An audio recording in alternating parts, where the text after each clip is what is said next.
ಆತ್ಮೀಯ ಬಳಕೆದಾರರೇ, ಈ ವಿಡಿಯೋನಲ್ಲಿ ನಾವು ನಿಮಗೆ UDID ಕರೆಕ್ಷನ್ಗೆ ಹೇಗೆ ಅಪ್ಲೈ ಮಾಡೋದು ಅಂತ ತಿಳಿಸ್ಕೊಡ್ತೇವೆ.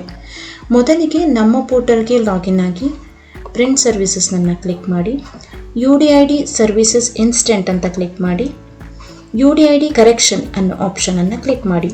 ಇಲ್ಲಿ ನಿಮ್ಮ ಅಪ್ಲಿಕೆಂಟ್ನ UDID ನಂಬರನ್ನು ಎಂಟರ್ ಮಾಡಿ, ನಂತರ ಅವರ ಆಧಾರ್ ನಂಬರನ್ನು ಎಂಟರ್ ಮಾಡಿ.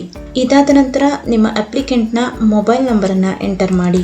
ನಂತರ ನಿಮ್ಮ ಅಪ್ಲಿಕೆಂಟ್ನ ಮೇಲ್ ಐಡಿಯನ್ನು ಎಂಟರ್ ಮಾಡಿ. ಇದಾದ ನಂತರ ನಿಮ್ಮ ಅಪ್ಲಿಕೆಂಟ್ನ ಡೇಟ್ ಆಫ್ ಬರ್ತನ್ನು ಎಂಟರ್ ಮಾಡಿ. ನಂತರ UDID ಕರೆಕ್ಷನ್ನಲ್ಲಿ ಬಂದು ನಿಮಗೆ ಎಲ್ಲಿ ಕರೆಕ್ಷನ್ ಬೇಕಾಗಿದೆಯೋ ಅಂದರೆ ಇಮೇಲ್ ID, ಮೊಬೈಲ್ ನಂಬರ್ ಅಥವಾ ಡೇಟ್ ಆಫ್ ಬರ್ತ್ ಯಾವುದೇ ಆಗಿದ್ರೂ ಆ ಆಪ್ಷನನ್ನು ಸೆಲೆಕ್ಟ್ ಮಾಡಿ. ನಂತರ ಆ ಆಧಾರ್ ಕಾರ್ಡ್ನ PDF ಫೈಲನ್ನು ಅಪ್ಲೋಡ್ ಮಾಡಿ. ಇದಾದ ನಂತರ ಸಬ್ಮಿಟ್ ಫಾರ್ಮ್ ಅಂತ ಕ್ಲಿಕ್ ಮಾಡಿ, ಪ್ರೊಸೀಡ್ ಟು ಸಬ್ಮಿಟ್ ಅಂತ ಕ್ಲಿಕ್ ಮಾಡಿ. ನಿಮಗೆ ಇಲ್ಲಿ ನಿಮ್ಮ ಅಪ್ಲಿಕೇಶನ್ ಪ್ರೋಸೆಸ್ ಆಗಿ 24 ವರ್ಕಿಂಗ್ ಅವರ್ಸ್ನಲ್ಲಿ ನಿಮ್ಮ ಅಕ್ನಾಲೆಜ್ಮೆಂಟ್ ವ್ಯೂ ಆಗುತ್ತೆ. ಈ ವಿಡಿಯೋನ ವೀಕ್ಷಿಸಿದ್ದಕ್ಕಾಗಿ ಧನ್ಯವಾದಗಳು.